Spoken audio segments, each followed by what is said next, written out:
অনেকে ফোন করে জিজ্ঞাসা করে এই ওষুধটা আমি এইখান থেকে কিনে নিচ্ছি, কিভাবে তৈরি করব।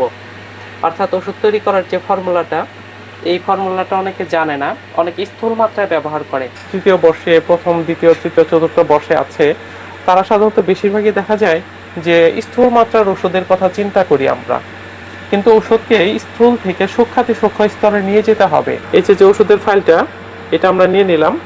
এই ওষুধের ফাইলটা আমি বড়িতে নিব। এখন বড়িতে আমরা কিভাবে নিব, কত নাম্বার পিলে নিব, এতটুকু পরিমাণ দিলেই যথেষ্ট। কেউ ফুল গ্রাম পরিমাণ নেবেন না। লিডাম 30 মেডিসিনটা আমরা এই যে এটা আমরা 1 ফোঁটা বা 2 ফোঁটা পরিমাণ, 1 ফোঁটা বা 2 ফোঁটা এই যে এইভাবে আমরা ঢালবো আস্তে আস্তে। দেওয়ার পরে এখন যে মেডিসিনটা দিলাম এটা হালকা করে আলতো করে নাড়তে হবে। আলতো করে এই যে এইভাবে সেটাই করতেছি, কিন্তু এইভাবে নাড়া যাবে না। আমরা কিভাবে ঝাঁকাবো, আলতো করে ঝাঁকাবো, একদম মোলায়েম করে আলতো করে, যাতে প্রত্যেকটা বড়ি ওষুধ সিক্ত হয়ে যায়। একটা বড়িও যাতে ওষুধ সিক্ত হতে বাদ না থাকে। সবাই খুব খেয়াল করে শুনবেন। আর কখনোই কালারিং টিস্যু এই জায়গায় ব্যবহার করা যাবে না। অর্থাৎ অতিরিক্ত যে মেডিসিনটা রয়েছে সেই মেডিসিনটা শুকানোর জন্য কালারফুল পারফিউমযুক্ত এই টিস্যুগুলো ব্যবহার করা যাবে না। এখন এটাতে ডিস্টিল ওয়াটার দিতে হবে, একদম ডিস্টিল ওয়াটার দিয়ে গলা পর্যন্ত দিতে হবে। অর্থাৎ এই পর্যন্ত ডিস্টিল ওয়াটার দিতে হবে, যাতে ঝাঁকি দেওয়ার মতো জায়গা থাকে। অর্গাননের নির্দেশনা মোতাবেক ডান হাতে ধরে বাম হাতের উপরে সজোরে 8 থেকে 12টা ঝাঁকি দিতে পারি। 8 থেকে 12টা ঝাঁকি দিয়ে তারপর রোগীকে সেবনের জন্য নির্দেশ দিতে হবে। এটা হচ্ছে তৈরির ফর্মুলা। অর্থাৎ ওষুধ আপনি যে চেম্বারে রাখবেন, এইটা হলো আমরা চেম্বারে সংরক্ষণের জন্য। তো এটা আমরা সংরক্ষণের জন্য রেখে দিব। রোদ থেকে দূরে ভিজা স্যাঁতসেঁতে স্থানে রাখা যাবে না, শুষ্ক স্থানে রাখতে হবে। মেডিসিনগুলো রোদের তাপ এবং আলো যাতে মেডিসিনের কাছে প্রবেশ না করে, এবং পারফিউম ব্যবহার করে আমরা মেডিসিনের কাছে যাব না, তাহলে ওষুধের কোয়ালিটি নষ্ট হয়ে যেতেও পারে। বা রোগীকে তাৎক্ষণিক এখন দেওয়ার জন্য যে ফর্মুলাটা, এটা আমরা কিভাবে তৈরি করে তারপর রোগীকে দেওয়ার উপযোগী হবে, এই যে এরকম ফাইলগুলোতে করা থাকবে। তাহলে এখান থেকে গ্লোবালস যেভাবে নির্দেশনা দেওয়া আছে অর্গাননে, সেই নির্দেশনা মোতাবেক আমরা রোগীটা ব্যবহার করতে পারবো। আর যদি কারো কাছে যে 1 থেকে 5 পাওয়ার পর্যন্ত রয়েছে, বাট নেক্সট পাওয়ারটা দিয়ে দিবেন আপনি রোগীকে, 1 থেকে 5 পর্যন্ত ব্যবহার করেছেন, নেক্সট পাওয়ারটা আপনার সংগ্রহে নেই, তখন আপনি তাৎক্ষণিক যাতে নিজেরা হাতে তৈরি করে তাৎক্ষণিক রোগীকে দেওয়া যায়, সেই জন্য যে তৈরি ফর্মুলা, এটা হলো 50 অষ্টতমিক ওষুধ পটেন্টাইজ করার যে ফর্মুলা, সেই দিন আলোচনা করবো ইনশাআল্লাহ। আজকে হলো শুধুমাত্র। তারপরে হচ্ছে নির্বাচিত যে ওষুধটা, আপনি রোগীর জন্য যে ওষুধটা নির্বাচন করেছেন, রোগীর টোটালিটি অফ সিমটম জানার পরে যে একটা ওষুধ আপনি নির্বাচন করেছেন। অ্যাকিউট ডিজিজ হলে সাধারণত নিম্ন শক্তি দেওয়ার প্রয়োজন হয়। আর যদি ক্রনিক ডিজিজ, যদি শততমিক মেডিসিন অ্যাকিউট ডিজিজে, সাধারণত আপনারা যারা স্টুডেন্ট লেভেলে আছেন তারা তাদের পরিবারের জন্য যদি ওষুধ নির্বাচন করতে চান 30 শক্তিটা, অ্যাকিউট ডিজিজের ক্ষেত্রে 30 শক্তিটা আপনারা নির্বাচন করবেন। যদি 50 অষ্টতমিক না, শততমিক ওষুধ যদি রোগীতে ব্যবহার করেন শততমিক, তাহলে 30 শক্তি আপনি যখন দোকান থেকে কিনে নিয়ে আসবেন, তখন কিভাবে কিনে নিয়ে আসবেন, অনলি 1 গ্লোবালস। অনেকে বলে 3, 4টা, 5টা, 10টা গ্লোবালস, না, একটা গ্লোবালস। আপনার যদি ওষুধের নির্বাচন ঠিক হয়ে থাকে তাহলে একটা গ্লোবালসই এনাফ। অর্গানন আমাদের যে দিক নির্দেশনা দেয় সেটা আমাদের মানতে হবে। কে কি বললো সেটা বড় কথা না, হ্যানিম্যান কি বলেছেন, হ্যানিম্যানের পরবর্তী ডাক্তারগণ কি বলেছেন, অর্থাৎ হ্যানিম্যানের যে প্রকৃতি অনুসারী যারা, তারা কি বলেছেন সেইটা আমাদের মানতে হবে। তো বর্তমানে যারা প্রচলিত আছে প্যাটেন্ট বাস, অর্থাৎ একসাথে রোগী আসলো, রোগীকে প্যাটেন্ট বোতল ধরিয়ে দিচ্ছে, রোগীকে একসাথে 4টা, 5টা, 10টা ওষুধ রোগীকে দিচ্ছে, এটা একদমই প্রতারণা, ভণ্ডামি করছে রোগীদের সাথে। হোমিওপ্যাথির নাম ব্যবহার করে তারা রোগীদের, হোমিওপ্যাথিতে সবসময় টোটালিটি অফ সিমটম ভিত্তিক হচ্ছে একটা ওষুধ সদৃশ, ওই একটা ওষুধ রোগীকে প্রদান করতে হবে। সাথে যে একটা ঔষধ সুস্থ মানব দেহে যে লক্ষণগুলো উৎপাদন করতে পারে, সেই ওষুধ অসুস্থ মানব দেহে সেই লক্ষণগুলো আরোগ্য করতে পারে। কারণ হোমিওপ্যাথিতে আমরা জানি যে লক্ষণ ভিত্তিক চিকিৎসা, হোমিওপ্যাথি হচ্ছে একটি লক্ষণ ভিত্তিক চিকিৎসা। আর এই চিকিৎসায় রোগীর টোটালিটি, রোগীর সমস্ত লক্ষণে গুরুত্ব দিতে হবে। রোগীর ভাইটাল ফোর্স বা জীবনী শক্তি সর্বপ্রথম রোগে আক্রান্ত হয়ে সে লক্ষণ প্রকাশ করে। জীবনী শক্তির ভাষা হচ্ছে সিমটম বা লক্ষণ, আর এই লক্ষণগুলোর চিকিৎসায় আমাদেরকে দিতে হয়। রোগী পর্যবেক্ষণের পর রোগীর পিকুলিয়ার লক্ষণ কিভাবে বুঝতে পারবো, অর্গানন মেডিসিনের 153 নম্বর সূত্র যখন পড়বো আমরা, যারা আগে বলে ম্যাট্রেমেটিকা, না, এটা আসলে প্রকৃত হোমিওপ্যাথি নয়, এটা হলো হোমিওপ্যাথি শেখার একটা ভুল পথ। যারা প্রথমেই ম্যাট্রেমেটিকা অধ্যয়ন করবে, এখন রোগীতে আমরা এটা অ্যাপ্লাই করব। কিভাবে অ্যাপ্লাই করব, যখন রোগী অ্যাকিউট ডিজিজে আক্রান্ত থাকে তখন রোগীর জীবনী শক্তি খুবই পর্যুদস্ত অবস্থায় থাকে। আমি আবার রিপিট করছি, যখন আপনি অ্যাকিউট ডিজিজের জন্য ওষুধ নির্বাচন করবেন তখন শতভাগ নিশ্চয়তার সাথে ওষুধ নির্বাচন করতে হবে। আমরা হোমিওপ্যাথিতে কখনোই অনুমানের উপর ওষুধ নির্বাচন করি না। আমরা হোমিওপ্যাথিতে ওষুধ নির্বাচন করি হচ্ছে টোটালিটি অফ সিমটম ভিত্তিক, অর্থাৎ রোগীর জীবনী শক্তি যে সিমটমগুলো দিচ্ছে সেই সিমটম আমাদের ম্যাট্রিমেডিকার কোন ওষুধ সুস্থ মানব দেহে উৎপাদন করেছে, তাহলে সেই ওষুধটাই হবে এই উপস্থিত রোগীর জন্য যথার্থ সদৃশ ওষুধ। হোমিওপ্যাথিতে যখন রোগ সারবে রোগীও মনে করবে যে এটা একটা ম্যাজিক, রোগের গভীরতা বুঝে তারপরে তখন ওষুধ প্রয়োগ করতে হবে। এটা হচ্ছে একটা অভিজ্ঞতার বিজ্ঞান, অভিজ্ঞতার লব্ধ চিকিৎসা বিজ্ঞান। কলেজ থেকে পাশ করেই শুধুমাত্র যে চেম্বার দিয়ে ফেললেন আর ডাক্তার হয়ে গেলেন সেরকমটি নয়। আপনারা আপনাদের নিকটস্থ উস্তাদের কাছ থেকে শিখবেন, অনেক কিছু শেখার আছে হোমিওপ্যাথিতে, অনেক পড়াশোনার প্রয়োজন আছে। 30, 200, 1M মানে 1000, 10M মানে 10,000, 50M মানে 50,000, আর CM মানে 1 লক্ষ শক্তির ওষুধ। CM এর পর MM, DM আরো অনেক উচ্চ শক্তির ওষুধ রয়েছে হোমিওপ্যাথি। জার্মানের অনেকেই এই অর্গানন বুঝতে পারতেন না, বুঝতে না পারার কারণে হ্যানিম্যানের কাছে চিঠি লিখতেন যে হ্যানিম্যান সাহেব, আপনি যে অর্গাননটা লিখেছেন এই অর্গাননটা আমরা বুঝতে পারতেছি না, এর চাইতে সহজ কিছু দিক নির্দেশনা আমাদেরকে দিয়ে দিন। অর্গানন তো প্রথমত ছিল জার্মান ভাষায় লেখা, এরপরে বরিকান টাজিয়ান সেটাকে ইংরেজিতে করেছেন, সেই ইংরেজিটাকে থেকে আমরা বাংলাটাতে পড়তেছি। তাহলে বাংলা পড়েও যারা অর্গানন না বুঝতেছে তারা প্র্যাকটিস করতেছে, মেল প্র্যাকটিস করতেছে, হোমিওপ্যাথির নাম ব্যবহার করে রোগীদেরকে একসাথে 4, 5, 8, 10টা ওষুধ দিয়ে দিচ্ছে। আবার যদি দেখা যায় যে রোগী মাত্রই জ্বরে আক্রান্ত হয়েছে এবং জ্বরের প্রকৃতিটা হচ্ছে টাইফয়েড প্রকৃতির, সেইখানে কিন্তু আপনার বেলেডোনা দিলে কাজ হবে না।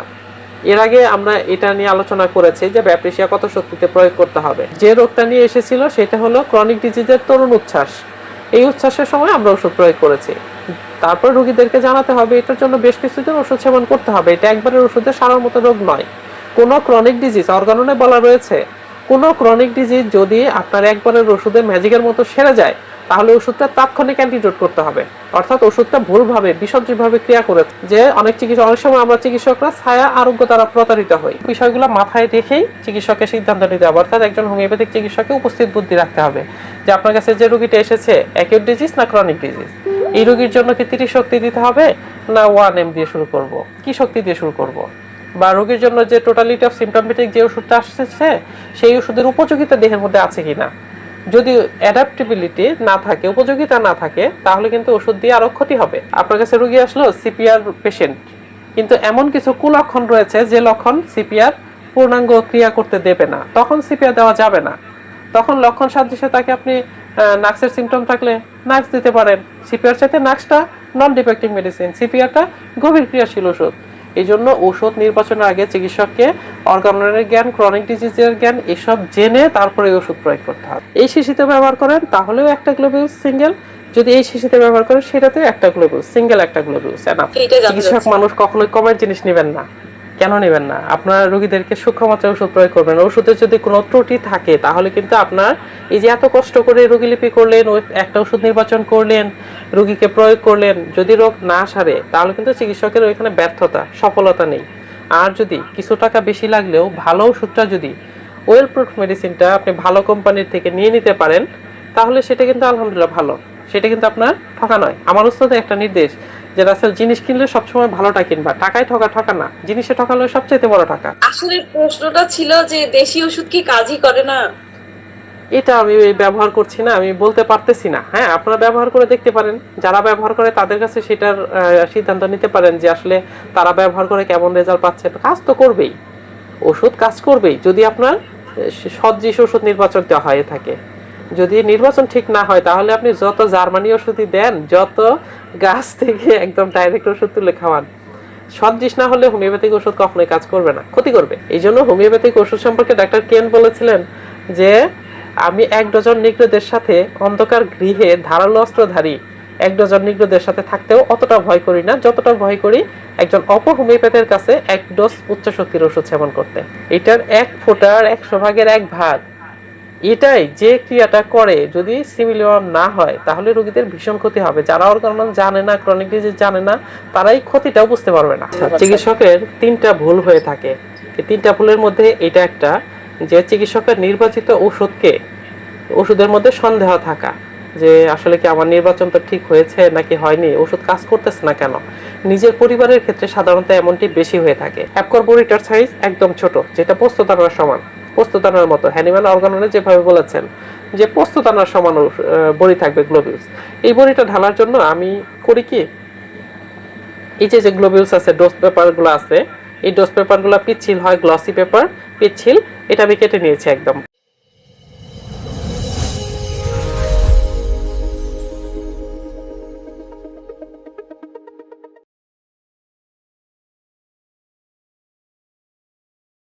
আজ আমাদের 11তম ক্লাস। আর 11তম ক্লাসের বিষয়বস্তু হচ্ছে চেম্বারে ব্যবহৃত পলিক্রেস্ট ঔষধসমূহ ও তার ব্যবহার এবং চেম্বারে সেই ঔষধগুলোর সংরক্ষণ পদ্ধতি। আমাদের প্রত্যেকটি ক্লাস খুবই গুরুত্বপূর্ণ আলোচনা হয়ে থাকে, আর আমরা আশা করব প্রত্যেকেই যথাসময়ে ক্লাসটিতে উপস্থিত থাকার জন্য। এনিওয়ে, আমি আর কথা দীর্ঘায়িত করব না, আমরা এখন মূল আলোচনায় চলে যাব। আমাদের সম্মানিত স্যার যদি রেডি থাকেন, ক্লাসটি শুরু করতে পারেন। প্লিজ স্যার, আপনি শুরু করুন। আসসালামু আলাইকুম ওয়া রাহমাতুল্লাহ। বিশুদ্ধ হোমিওপ্যাথি শিক্ষা ও চেম্বার ম্যানেজমেন্ট কোর্সের পক্ষ থেকে সবাইকে জানাচ্ছি শুভেচ্ছা। আজকে আমাদের ক্লাসের আলোচনার বিষয়বস্তু হচ্ছে চেম্বারে ব্যবহৃত পলিক্রেস্ট ওষুধ, তার ব্যবহার, কিভাবে তৈরি করে চেম্বারে রাখবো, রোগীদেরকে কিভাবে প্রস্তুত করে দিব। এটার হাতে কলমে কিছুটা সরঞ্জাম আমি একত্র করে রেখেছি আপনাদের সাথে শেয়ার করার জন্য।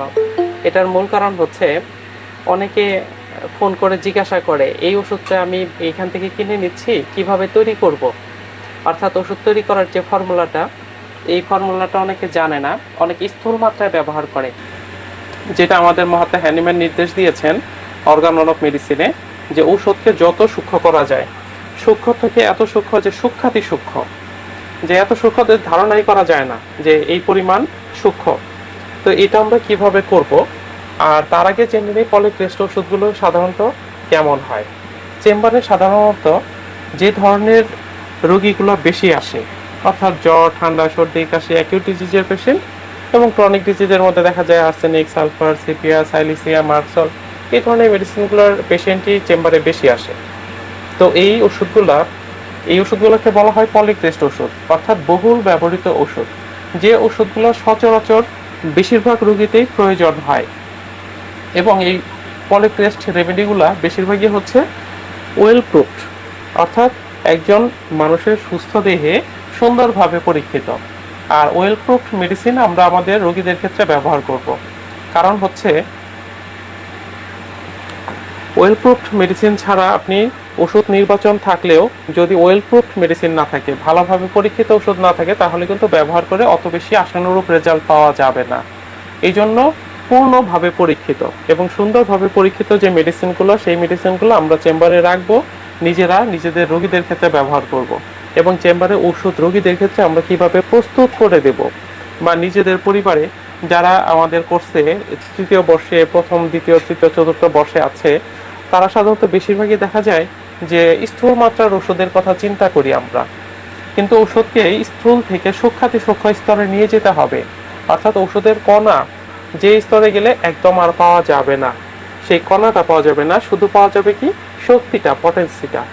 সেটা 30 শক্তি হোক, 200, 1000, 10,000, 50,000, 1 লক্ষ, যে কোনো শক্তিতে হোক। এই শক্তিগুলা আমরা কিভাবে ব্যবহার করব এবং চেম্বারে প্রস্তুত করব, সেই জন্য আমরা এইরকম শিশিগুলো নিয়ে নিব। 1 গ্রাম শিশি, অর্থাৎ একটা 1 গ্রাম শিশি আমরা নিব। এরকম শিশিতে লেবেল করার পর লেবেল করব যে ওষুধটা আমরা এই শিশিতে রাখতে চাচ্ছি, সেটা লেবেল করব এখানে। আর শিশিটা ভালো করে ওয়াশ করে নিব, অর্থাৎ এই যে ব্রাশগুলো আছে সেই ব্রাশগুলো দিয়ে ওয়াশ করে নিব এভাবে ঘুরিয়ে। কারণ এই শিশিগুলো ওয়াশ করতে হবে এই জন্য যে এই শিশির মধ্যে অনেক সময় কাচের গুঁড়ি থাকতে পারে। তাহলে ওষুধের মধ্যে গেলে ওইটা যদি আবার পরিবারের লোকেদের অথবা রোগীদের দিয়ে দেওয়া হয়, তাহলে ক্ষতি হওয়ার সম্ভাবনা থাকতে পারে।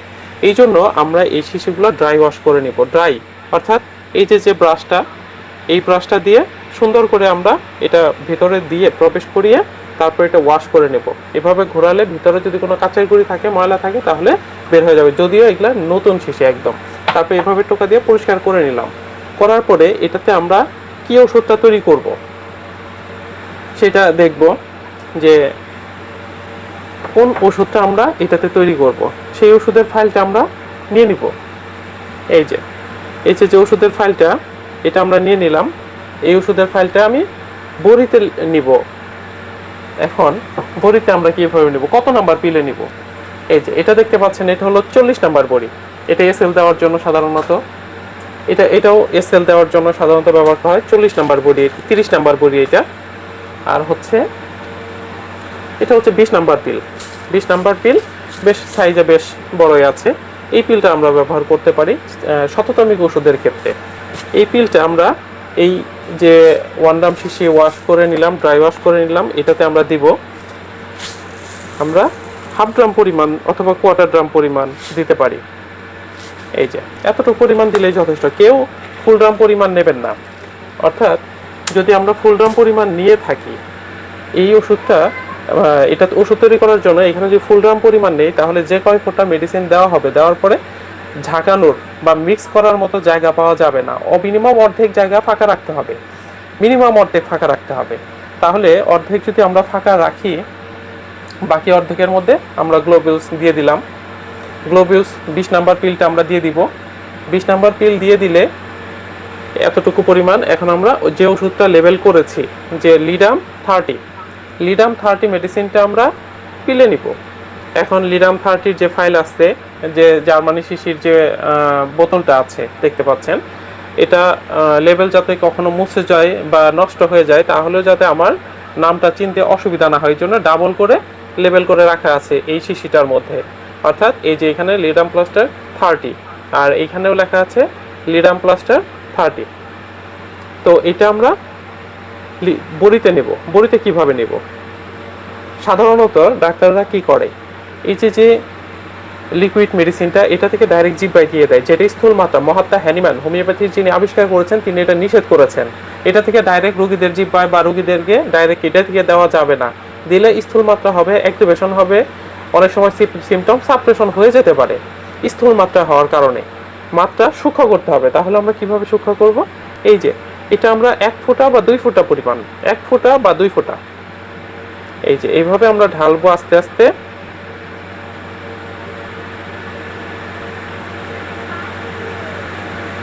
1 2 বাস 2 ফোঁটা দিলাম। দেওয়ার পরে শিশিটা আবার ভালো করে আটকে রেখে দিব। এটা আটকানোর সময় খেয়াল রাখবেন, লুজ যদি থাকে তাহলে কিন্তু মেডিসিন নষ্ট হয়ে যেতে পারে, উড়ে যেতে পারে। এই জন্য এটা টাইট করে আটকে রাখতে হবে। আটকানোর পর আমরা রেখে দিলাম। এখন আমরা এটা মুখটা সুন্দর করে আটকে দেব। এই যে মুখটা আমরা প্যাচ মুখটা সুন্দর করে আটকে দিলাম। দেওয়ার পরে এখন যে মেডিসিনটা দিলাম, এটা হালকা করে আলতো করে নাড়তে হবে। আলতো করে এই যে এইভাবে শিশিটাই করতেছি, কিন্তু এইভাবে নাড়া যাবে না। যে আমি একটা শিশি নিলাম, শিশি নিয়ে এইভাবে ঝাঁকা শুরু করলাম না, এইভাবে ঝাঁকবেন না। এইভাবে ঝাঁকলে দেখা যাবে শিশির দেওয়ালটা, স্বচ্ছ শিশির দেওয়ালটা ঘোলাটে হয়ে যাবে। অর্থাৎ সাদা যে গ্লোবিউলস আছে, গ্লোবিউলসের কণাগুলো বা পাউডারগুলো এটা গায়ের সাথে লেগে যাবে। এই জন্য আমরা এইভাবে ঝাঁকাবো না, কখনোই এইভাবে ঝাঁকাবো না। আমরা কিভাবে ঝাঁকাবো? আলতো করে ঝাঁকাবো, একদম মোলায়েম করে, আলতো করে, যাতে প্রত্যেকটা বড়ি ওষুধ সিক্ত হয়ে যায়। একটা বড়িও যাতে ওষুধ সিক্ত হতে বাদ না থাকে। সবাই খুব খেয়াল করে শুনবেন যারা ক্লাসে আসেন, এই বড়িগুলো যাতে ওষুধ সিক্ত হতে কোনো একটা বড়ি বাদ না থাকে। যদি একটা বড়ি বাদ থাকে এবং ওইটা যদি আপনি পেশেন্টের ক্ষেত্রে ব্যবহার করেন, তাহলে কিন্তু ভালো রেজাল্ট নাও পেতে পারেন। সেই দায়টা কিন্তু ওষুধের উপরে চলে আসতে পারে। এই জন্য আমরা আলতো করে মেশাবো। আর এটা যে মিক্সিং হয়েছে, এটা আমরা কিভাবে বুঝতে পারবো? যখন দেখবেন যে প্রত্যেকটা বড়ি দেওয়ালের গায়ে লেগে থাকে, যখন দেওয়ালের গায়ে পড়তেছে তখন দেওয়ালের গায়ে লেগে থাকতেছে, অর্থাৎ ওই বড়িটা ভিজেছে, ভিজার কারণে সে দেওয়ালের গায়ে লেগে আছে। তারপর আবার আলতো করে নিচে ঝাঁকি দিয়ে ফেলবো। তারপরে দেখবো যে আবার উল্টাপাল্টা করলে দেখা যাবে যে বড়িগুলো শিশির দেওয়ালে সুন্দরভাবে লেগে আছে একটার সাথে আরেকটা। আবার মিক্সিং করব, ভালো করে মিক্সিং করব, কিন্তু জোরে জোরে ঝাঁকাবো না। আমরা মিক্সিং করার পর এটা আমরা ব্লটিং পেপারে ছড়িয়ে দিতে পারি, অথবা ব্লটিং পেপার ভাঁজ করে এটা ভিতরে দিয়ে রাখতে পারি, অথবা পারফিউম ছাড়া যে সাদা টিস্যুগুলো রয়েছে সেই টিস্যুগুলো ব্যবহার করতে পারি। আর কখনোই কালারিং টিস্যু এই জায়গায় ব্যবহার করা যাবে না। অর্থাৎ অতিরিক্ত যে মেডিসিনটা রয়েছে, সেই মেডিসিনটা শুকানোর জন্য কালারফুল পারফিউমযুক্ত এই টিস্যুগুলো ব্যবহার করা যাবে না। ব্লটিং পেপারটা ব্যবহার করা যেতে পারে, যেটা অর্গাননের নির্দেশনা দেওয়া রয়েছে, ব্লটিং পেপারে ছড়িয়ে দিতে হবে। অর্থাৎ অতিরিক্ত ওষুধটা চুষে নেওয়ার জন্য, বড়িগুলো শুষ্ক করার জন্য, প্রত্যেকটা বড়ি যাতে শুষ্ক হয়ে যায়। এরপরে হচ্ছে এইখান থেকে একটা গ্লোবিউলস, এইখান থেকে একটা গ্লোবিউলস আমি এটা দেখাচ্ছি যে কোন শিশিতে আমরা দিতে পারি। এই যে শিশির বিভিন্ন ক্যাটাগরি রয়েছে, যেমন এটা 100 ml শিশি, এই শিশিতে দেওয়া যেতে পারে। এটা হলো 60 ml শিশি, এই শিশিতে দেওয়া যেতে পারে। এটা হচ্ছে 30 ml ড্রপার সিস্টেম শিশি, এটাতে দেওয়া যেতে পারে। আর এটা হচ্ছে 20 ml ড্রপার সিস্টেম শিশি, এটাতেও দেওয়া যেতে পারে। যে যেটাতে খুশি, ভালো মানের প্লাস্টিকের যে বোতলগুলো সেটাতে আমরা ব্যবহার করতে পারি। এখন এটাতে ডিস্টিল ওয়াটার দিতে হবে, একদম ডিস্টিল ওয়াটার দিয়ে গলা পর্যন্ত দিতে হবে, অর্থাৎ এই পর্যন্ত ডিস্টিল ওয়াটার দিতে হবে যাতে ঝাঁকি দেওয়ার মতো জায়গা থাকে। আমরা যখন বড়ি নিয়েছি তখনও কিন্তু অর্ধেক নিয়েছি বড়ি, অর্ধেক ফাঁকা রেখেছি। এখন আমরা এতটুকু পরিমাণ ডিস্টিল ওয়াটার নিয়ে বাকিটুকু ফাঁকা রেখে দেব, যাতে আমরা অর্গাননের নির্দেশনা মোতাবেক ডান হাতে ধরে বাম হাতের উপরে সজোরে 8 থেকে 12টা ঝাঁকি দিতে পারি। 8 থেকে 12টা ঝাঁকি দিয়ে তারপর রোগীকে সেবনের জন্য নির্দেশ দিতে হবে। এটা হচ্ছে তৈরির ফর্মুলা, অর্থাৎ ওষুধ আপনি যে চেম্বারে রাখবেন এইটা হলো আমরা চেম্বারে সংরক্ষণের জন্য। আর বাকি যে মেডিসিনটা, এটা আমরা চেম্বারে একদম তালা দিয়ে রেখে দিব, এটা আবার বহুদিন পরে ব্যবহারে আসবে। তো এটা আমরা সংরক্ষণের জন্য রেখে দিব। রোদ থেকে দূরে ভিজা স্যাঁতসেঁতে স্থানে রাখা যাবে না, শুষ্ক স্থানে রাখতে হবে। মেডিসিনগুলো রোদের তাপ এবং আলো যাতে মেডিসিনের কাছে প্রবেশ না করে, এবং পারফিউম ব্যবহার করে আমরা মেডিসিনের কাছে যাব না, তাহলে ওষুধের কোয়ালিটি নষ্ট হয়ে যেতেও পারে। এখন আমরা যে বড়িটা রয়েছে আমাদের কাছে, এই বড়িগুলো আমরা সবগুলো বড়ি ওষুধ সিক্ত হয়ে গিয়েছে অলরেডি, কারণ 2 ফোঁটা বা 1 ফোঁটা মেডিসিন গিয়ে এইগুলাকে ওষুধ সিক্ত করেছে, ওষুধে ভিজিয়ে নিয়েছি আমরা। আর যখন 50 সহস্রতমিক তৈরি করব সেটার ফর্মুলাটা হচ্ছে আলাদা, অর্থাৎ 50 সহস্রতমিক একটা পাওয়ার আপনার কাছে আছে, আরেকটা পাওয়ার রোগীকে দিতে হবে, নেক্সট পাওয়ারটা দিতে হবে। এই নেক্সট পাওয়ারটা আমরা কিভাবে তৈরি করব, বা রোগীকে তাৎক্ষণিক এখন দেওয়ার জন্য যে ফর্মুলাটা, এটা আমরা কিভাবে তৈরি করে তারপর রোগীকে দেওয়ার উপযোগী হবে। আর যদি কেউ 50 সহস্রতমিক ব্যবহার করেন, তাহলে তো 50 সহস্রতমিক এরকম ফাইলে একদম করাই থাকে, এই যে এরকম ফাইলগুলোতে করা থাকবে। তাহলে এখান থেকে গ্লোবালস যেভাবে নির্দেশনা দেওয়া আছে অর্গাননে, সেই নির্দেশনা মোতাবেক আমরা রোগীতে ব্যবহার করতে পারবো। আর যদি কারো কাছে যে 1 থেকে 5 পাওয়ার পর্যন্ত রয়েছে, বাট নেক্সট পাওয়ারটা দিয়ে দিবেন আপনি রোগীকে, 1 থেকে 5 পর্যন্ত ব্যবহার করেছেন, নেক্সট পাওয়ারটা আপনার সংগ্রহে নেই, তখন আপনি তাৎক্ষণিক যাতে নিজেরা হাতে তৈরি করে তাৎক্ষণিক রোগীকে দেওয়া যায়, সেই জন্য যে তৈরি ফর্মুলা, এটা হলো 50 সহস্রতমিক ওষুধ পটেন্টাইজ করার যে ফর্মুলা, সেই দিন আলোচনা করবো ইনশাআল্লাহ। আজকে হলো শুধুমাত্র শততমিক ওষুধ প্রস্তুত করা, চেম্বারে সংরক্ষণ করা, রোগীদেরকে প্রেসক্রাইব করা, রোগীদের দেওয়া, এই সংক্রান্ত বিষয় নিয়ে আজকের আলোচনা। এই জন্য এই বড়িটাকে সুন্দর করে সংরক্ষণ করতে হবে। এরপরে হচ্ছে এই বোতলে যদি নেই তাহলে গলা পর্যন্ত, অর্থাৎ যে বোতলে আপনি নেবেন, আপনি 500 ml নিতে পারেন, 100 ml, 60 ml, 50 ml, 30 ml, 20 ml, 15 ml, 10 ml, যে কোনো শিশিতে নিতে পারেন। এখন যদি আমরা এই শিশিতে নেই বা ছোটর মধ্যে এই শিশিতে নিলাম, তাহলে এইটার গলা পর্যন্ত, অর্থাৎ এটার এই পর্যন্ত ডিস্টিল ওয়াটার দিতে হবে। এই পর্যন্ত ডিস্টিল ওয়াটার দিয়ে তারপরে হচ্ছে নির্বাচিত যে ওষুধটা, আপনি রোগীর জন্য যে ওষুধটা নির্বাচন করেছেন, রোগীর সমস্ত বিস্তারিত জানার পর, অর্থাৎ টোটালিটি অফ সিমটম, রোগীর টোটালিটি অফ সিমটম জানার পরে যে একটা ওষুধ আপনি নির্বাচন করেছেন, সেটা যদু মধুকদু যে নামেরই হোক ওষুধ, সেটা বড় ফ্যাক্ট না। সেই ওষুধটা যখন আপনি রোগীকে দিবেন, সেটা অ্যাকিউট ডিজিজ হতে পারে অথবা ক্রনিক ডিজিজ হতে পারে। যদি অ্যাকিউট ডিজিজ হয়, অ্যাকিউট ডিজিজে সাধারণত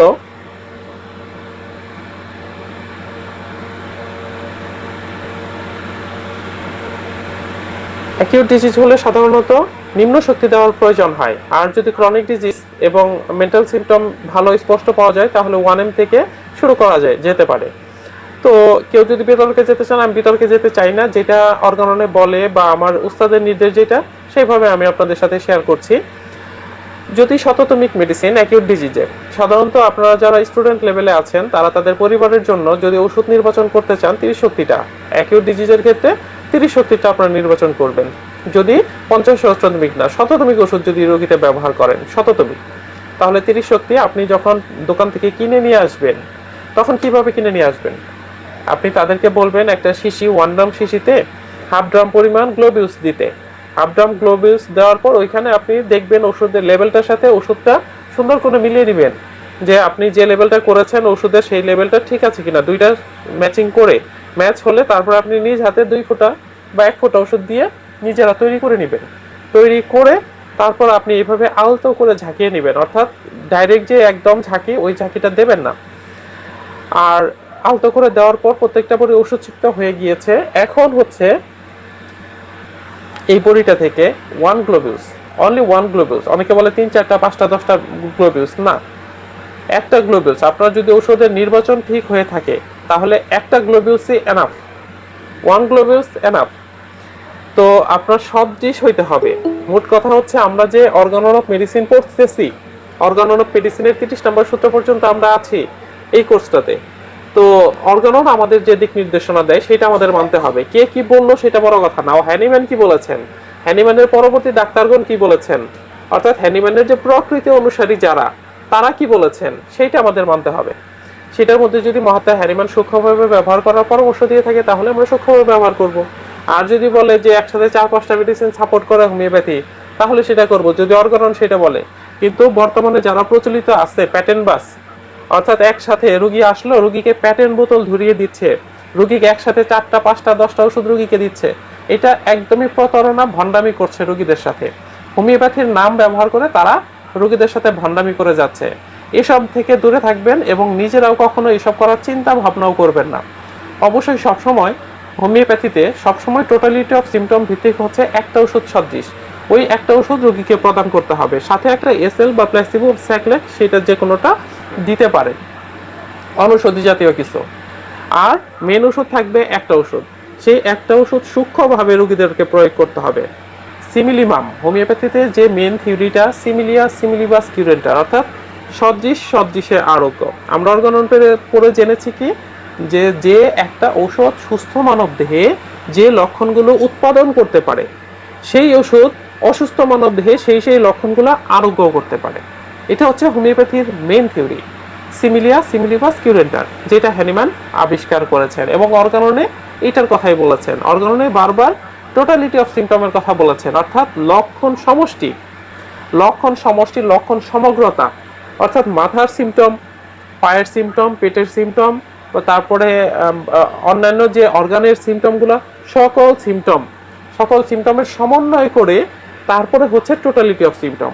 অর্থাৎ একটা রোগী লিপিতে শুধুমাত্র মাইন্ড টেকনিক্যাল, মাইন্ড মেথডের যে সিমটমগুলো সেগুলোই শুধু স্থান পাবে এমনটি ভাবা যাবে না। একই রকম ভাবতে হবে আমাদের রোগীর যে সমস্ত দেহের যন্ত্রণা, কষ্ট, জ্বালা যন্ত্রণা এইগুলো রয়েছে, এই সবগুলা মিলিয়ে রোগীলিপিতে ইনক্লুড করতে হবে। রোগীর সমস্ত বিস্তারিত সমস্ত কষ্টের কথা শুনতে হবে, কারণ হোমিওপ্যাথিতে আমরা জানি যে লক্ষণ ভিত্তিক চিকিৎসা। হোমিওপ্যাথি হচ্ছে একটি লক্ষণ ভিত্তিক চিকিৎসা, আর এই চিকিৎসায় রোগীর টোটালিটি, রোগীর সমস্ত লক্ষণে গুরুত্ব দিতে হবে। আর জীবনী শক্তি হচ্ছে রোগে আক্রান্ত হয়, আমরা জেনেছি অর্গানন পড়ে। হোমিওপ্যাথিতে আমরা জেনেছি কি যে রোগীর ভাইটাল ফোর্স বা জীবনী শক্তি সর্বপ্রথম রোগে আক্রান্ত হয়, আক্রান্ত হয়ে সে লক্ষণ প্রকাশ করে। জীবনী শক্তির ভাষা হচ্ছে সিমটম বা লক্ষণ, আর এই লক্ষণগুলোর চিকিৎসায় আমাদেরকে দিতে হয়। তাহলে রোগীরা যে আসবে সিমটম নিয়ে আসবে, সেই সিমটমগুলো কি সেগুলো আমাদেরকে খাতায় লিপিবদ্ধ করতে হবে, অর্থাৎ রোগীলিপি করতে হবে, যেটা আমাদের অর্গাননে আলোচনায় আসবে সামনে। 72 থেকে 104 নম্বর সূত্র পর্যন্ত আলোচনায় আসবে। 72 থেকে 104 পর্যন্ত বা 84 থেকে 83 থেকে 104 পর্যন্ত রোগী পর্যবেক্ষণ কিভাবে আমরা করব এই বিষয় নিয়ে আলোচনা আসবে। তো রোগী পর্যবেক্ষণের পর রোগীর পিকুলিয়ার লক্ষণগুলা, পিকুলিয়ার লক্ষণ কিভাবে বুঝতে পারবো, অর্গানন অফ মেডিসিনের 153 নম্বর সূত্র যখন পড়বো আমরা, তখন দেখতে পারবো যে রোগীর পিকুলিয়ার সিমটম কোনটা বা বৈশিষ্ট্যপূর্ণ বা চরিত্রগত লক্ষণ কোনটা, এটা আমাদের বের করে নিয়ে আসতে হবে। এইটা বের করার পর আমাদের পরবর্তী কাজ হচ্ছে ঔষধ অনুসন্ধান। যারা আগে বলে ম্যাট্রেমেডিকা ম্যাট্রেমেডিকা, না, এটা আসলে প্রকৃত হোমিওপ্যাথি নয়। প্রথমেই যে ম্যাট্রেমেডিকা অধ্যয়ন করবে এটা করাটা ঠিক না, তারা তাহলে মিসগাইড হলো, ভুল পথ। এটা হলো হোমিওপ্যাথি শেখার একটা ভুল পথ, যারা প্রথমেই ম্যাট্রেমেডিকা অধ্যয়ন করবে। ম্যাট্রেমেডিকা শখের বিষয় আপনি পড়তে পারেন, কিন্তু জ্ঞান অর্জনের জন্য, হোমিওপ্যাথিক জ্ঞান অর্জনের জন্য প্রথমে তো পড়তে হবে হচ্ছে অর্গানন অফ মেডিসিন। তাহলে অর্গানন আমাদের যেগুলো শিক্ষা দিয়েছে সেগুলা আমরা সঠিকভাবে এবং যথাযথভাবে সেগুলো ব্যবহার করব। তাহলে যে আমরা রোগীর জন্য সাপোজ এই ওষুধটা নির্বাচন করেছি, এখন রোগীতে আমরা এটা অ্যাপ্লাই করব। কিভাবে অ্যাপ্লাই করব? অ্যাকিউট ডিজিজ, আপনাদের পরিবারে অ্যাকিউট ডিজিজের ক্ষেত্রে যারা 3rd ইয়ার 4th ইয়ার পড়ছেন বা ইন্টার্নিতে আছেন, তারা তাদের রোগী পরিবারের ক্ষেত্রে অ্যাপ্লাই করবেন, ওষুধ দিবেন। কিভাবে? এখন এই ওষুধটা আপনি নির্বাচন করেছেন বা রোগীর সমস্ত বিস্তারিত আপনি জেনেছেন, জেনে আপনার জন্য, আপনার রোগীর জন্য এই ওষুধটা আসছে। এই ওষুধটা ডিস্টিল ওয়াটারে মিশিয়ে ডিস্টিল ওয়াটারে গলা পর্যন্ত ডিস্টিল ওয়াটারে নিলেন, নেওয়ার পর 8 থেকে 12টা ঝাঁকি দেবেন। এইভাবে ঝাঁকি দেওয়ার পর হচ্ছে তারপর রোগীকে ডোজ দিতে হবে, একসাথে সবসময় একটা ওষুধ। তো দেওয়ার পর কিভাবে এখন ডোজ দিবেন আপনারা, যদি অ্যাকিউট ডিজিজ হয় তাহলে ডোজটা একটু ঘন ঘন দিতে হবে। এই ঘন ঘন ডোজ, যেমন যদি জ্বরের রোগী, কেন ঘন ঘন ডোজ, কেন অ্যাকিউট ডিজিজের 10,000 শক্তি বা 50,000 শক্তি ওষুধ নয়? আচ্ছা, ঘন ঘন এই জন্য যে যখন রোগী অ্যাকিউট ডিজিজে আক্রান্ত থাকে তখন রোগীর জীবনী শক্তি খুবই পর্যুদস্ত অবস্থায় থাকে, আক্রান্বিত অবস্থায় থাকে, যে কারণে জীবনী শক্তি ফ্যাটাল পর্যায়ে চলে যেতে পারে। সাধারণত ক্রনিক ডিজিজে রোগী ফ্যাটাল পর্যায়ে যায় না, কিন্তু যায় কখন? অ্যাকিউট ডিজিজে। জ্বর এসেছে, রোগী বিকার হয়ে ফ্যাটাল অবস্থায় চলে যেতে পারে। রোগীর উদরময় হয়েছে, ডিহাইড্রেশন হয়ে ফ্যাটাল পর্যায়ে চলে যেতে পারে। এই জন্য যে কোনো অ্যাকিউট ডিজিজ সাধারণত ফ্যাটাল অবস্থায় চলে যেতে পারে, যেটা আমি যদি সঠিক ওষুধ নির্বাচন করা না যায় তাহলে রোগী ফ্যাটাল অবস্থায় চলে যেতে পারে। এই জন্য ওষুধ নির্বাচনের সময় 100% সতর্ক থাকতে হবে।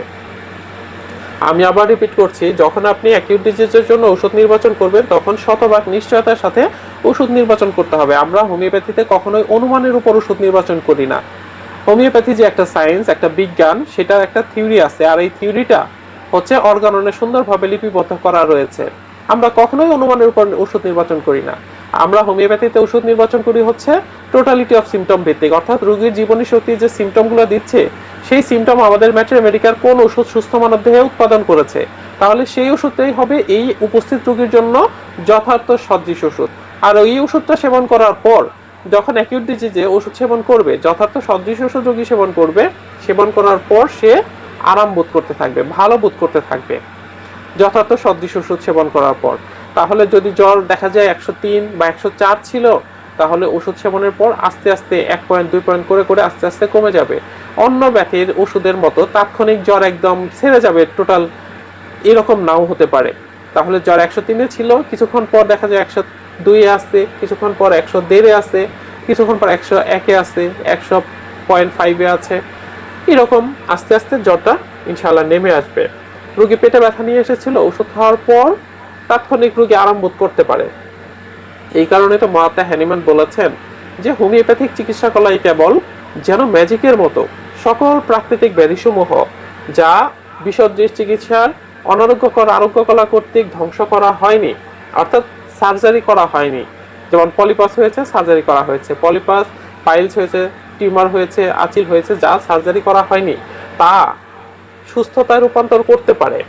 হোমিওপ্যাথি তা সুস্থতায় রূপান্তর করতে পারে যদি সার্জারিতে কেটে ফেলা না হয়ে থাকে, এবং এটা সুন্দর উপায়ে হোমিওপ্যাথি তা সুস্থতায় রূপান্তর করতে পারে যেন ম্যাজিকের মতো, একদম ম্যাজিকের মতো মনে হবে যে আমি ম্যাজিক দেখলাম হোমিওপ্যাথিতে।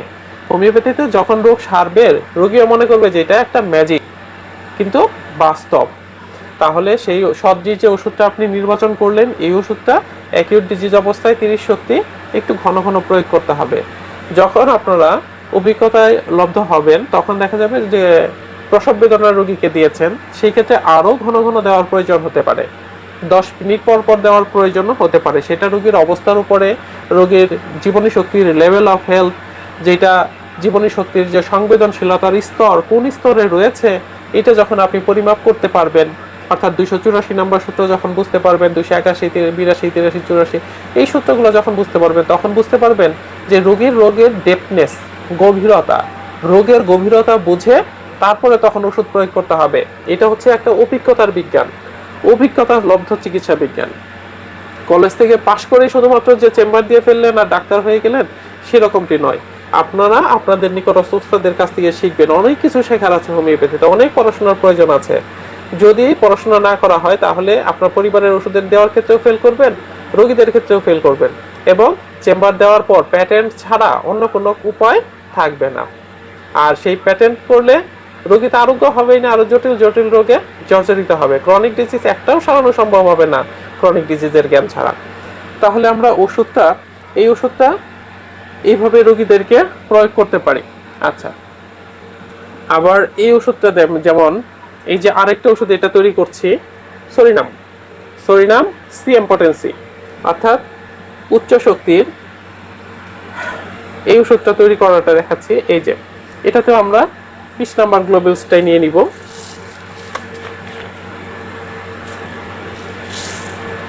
এই শিশিটা ওয়াশ করা হয়েছে, তারপরে আমি আরেকবার নিশ্চয়তার জন্য করে নিচ্ছি। এই তো ড্রাই ওয়াশ করতে হবে যাতে ভিতরে কাঁচের গুঁড়িটা পড়ে যায়, না থাকে। এতটুকু পরিমাণ নিয়ে নিলে এনাফ। আর যদি আপনি 10 নাম্বার গ্লোবিউলসটা নেন সেটাও নিতে পারেন। 10 নাম্বার গ্লোবিউলসটা আরেকটু ছোট সাইজের। আমরা এই যে শিশিটা এবং যেটা থেকে ওষুধ প্রস্তুত করব সেটাও একটু মিলিয়ে নিব।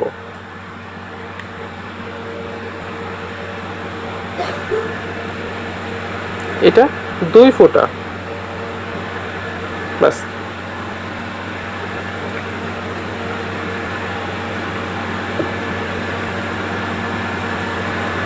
2 ফোঁটা মেডিসিন আমরা দিয়ে আলতো করে এভাবেই আগের মতো করে ঝাঁকিয়ে নেব।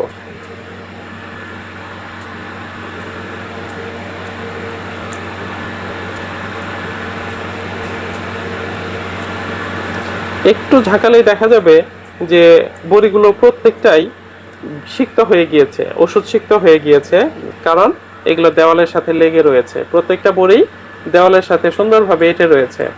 তাহলে বোঝা গেল যে এই প্রত্যেকটা বড়ি ওষুধ সিক্ত হয়েছে, কোনোটা ভিজতে বাকি নেই।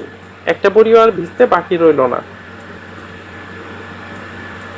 এখন এটা হলো সরিনাম সিএম।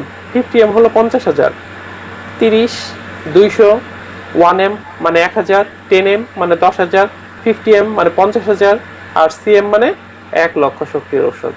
সিএম এর পর এমএম, ডিএম, আরো অনেক উচ্চ শক্তির ওষুধ রয়েছে হোমিওপ্যাথিতে। অনেক শক্তিশালী ওষুধ এগুলো যখন মায়োজমেটিক ব্যারিয়ার থাকে, মায়োজমেটিক কোনো প্রবলেম আছে, রোগীর বংশগত সমস্যা রয়েছে, সেই সমস্যাগুলোর জন্য সাধারণত উচ্চ শক্তির ওষুধ প্রয়োজন হয়ে থাকে। তো এটা উচ্চ শক্তির ওষুধ এইরকম শক্তিশালী যে একটা উচ্চ শক্তির ওষুধ দেওয়ার পর 2 মাস, 3 মাস, 6 মাস, 1 বছর পর্যন্ত এত শক্তির ওষুধ ক্রিয়া করতে পারে। সেটাও দেওয়ার ফর্মুলাটা 1 গ্লোবিউলস ডিস্টিল ওয়াটারে মিশিয়ে সিঙ্গেল ডোজ এনাফ। সেটা সাধারণত ক্রনিক ডিজিজের ক্ষেত্রে প্রয়োজন হয়ে থাকে, অ্যাকিউট ডিজিজে নয়। অ্যাকিউট ডিজিজে 30 শক্তিটাই এনাফ। এই ছিল আমাদের ওষুধ প্রস্তুত করা, অর্থাৎ চেম্বারে রাখার জন্য। চেম্বারে ওষুধ আমরা এইভাবে রাখবো। এইভাবে যে আমরা তৈরি করলাম, এই যে ওষুধ শিকটা করলাম গ্লোবিউলসগুলো, এইটা চেম্বারে বক্সের মধ্যে, সেটা 200 সিজির বক্স বা 300 সিজির বক্স বা আলমিরাতে যেভাবে রাখলে সুন্দর লাগে, সেইখানে আমরা সুন্দর করে সাজিয়ে রাখবো এবং আলফাবেটিক্যালি এ বি সি ডি এইভাবে আলফাবেটিক্যালি চেম্বারে সাজিয়ে রাখবো মেডিসিন। আর আরেকটা কাজ করবেন আপনারা, যে এই যে শিশির উপর থেকে দেখার জন্য, যাতে সুন্দরভাবে দেখা যায়, এই জন্য উপরে যেমন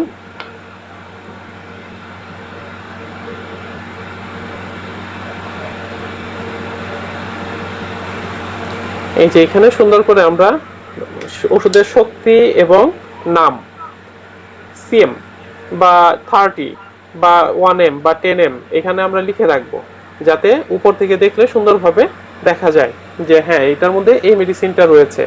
এইভাবে আমরা চেম্বারে সাজানোর জন্য, চেম্বারে রাখার জন্য, রোগীদের প্রয়োগ করার জন্য, সংরক্ষণের জন্য ঠিক এইভাবে ওষুধগুলো রাখবো। আর যখন আমরা বাজার থেকে কিনে আনবো মেডিসিন, যে আমরা ওষুধ কিনে বাসায় পরিবারে ব্যবহারের জন্য, জাস্ট নিজের পরিবারে ব্যবহারের জন্য, যারা হোমিওপ্যাথি শিক্ষানবিশ অবস্থায় রয়েছেন তারা নিজেদের পরিবারে ব্যবহারের জন্য ওষুধগুলো বড়িতে সংরক্ষণ করতে পারেন। অর্থাৎ বড়িতে আপনারা কিনে নিয়ে এসে গ্লোবিউলসগুলো 1 গ্লোবিউলস, আবার যদি দেখা যায় যে আপনি মনে করছেন যে আপনি যে ওষুধটা নির্বাচন করেছেন হঠাৎ করে খাবার ব্যতিক্রমে তার একটু প্রবলেম হয়েছে, উদরাময় হয়েছে বা ডায়রিয়া হয়েছে বা কোনো সমস্যা হয়েছে পেটে, তাহলে হালকা ওষুধের ঘ্রাণ পেলেই সে আরোগ্য হয়ে যাবে।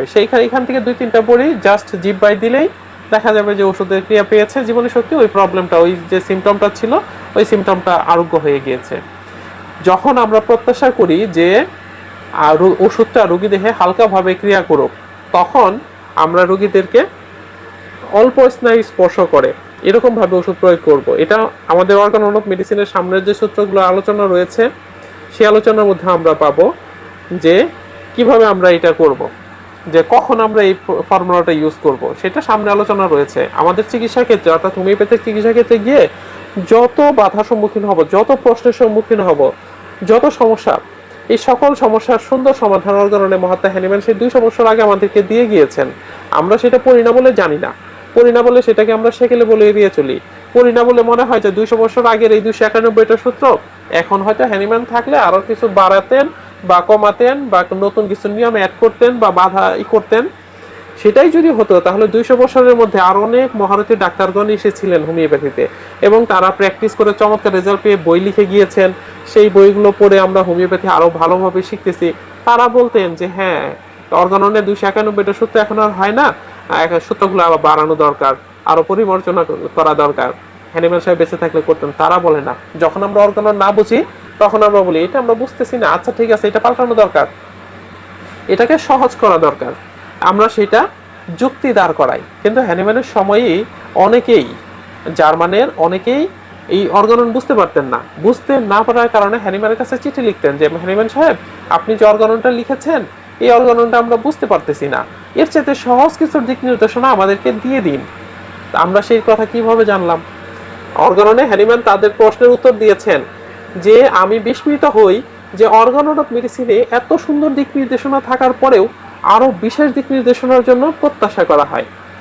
অর্থাৎ হ্যানিম্যানই অর্গাননে প্রশ্ন করেছেন, সেইখানে তিনি প্রশ্ন করে তিনি আবার সুন্দর করে উত্তর দিয়েছেন। তিনার কাছে যে চিঠিগুলো আসতেন, তিনার লেজার রেটিং এর মধ্যে আমরা পাবো সেই চিঠিগুলো, চিঠির উত্তরগুলো, হ্যানিম্যান যে চিঠির উত্তর দিয়েছেন সেই উত্তরগুলো আমরা পাবো। অর্গাননের মধ্যেও পাদটিকায় বেশ কিছু পাদটিকায় দেওয়া রয়েছে। এইরকম আমরা এই বিষয়গুলো পাবো। তাহলে অর্গানন বোঝার জন্য আসলে জার্মান ভাষা শিখতে হবে এরকমটি না। অর্গানন তো প্রথমত ছিল জার্মান ভাষায় লেখা, এরপরে বরিক অ্যান্ড টাসিয়ান সেটাকে ইংরেজিতে করেছেন, সেই ইংরেজিটাকে থেকে আমরা বাংলাটাতে পড়তেছি। তাহলে বাংলা পড়েও যারা অর্গানন না বুঝতেছে তারা প্র্যাকটিস করতেছে, মেল প্র্যাকটিস করতেছে, হোমিওপ্যাথির নাম ব্যবহার করে রোগীদেরকে একসাথে 4, 5, 8, 10টা ওষুধ দিয়ে দিচ্ছে। এইভাবে রোগীদের সাথে প্রতারণা করে চলেছে তারা। হোমিওপ্যাথি বুঝতে পারতেছে না, তারা প্যাটেন্ট বোতল রোগীদেরকে ধরিয়ে দিচ্ছে।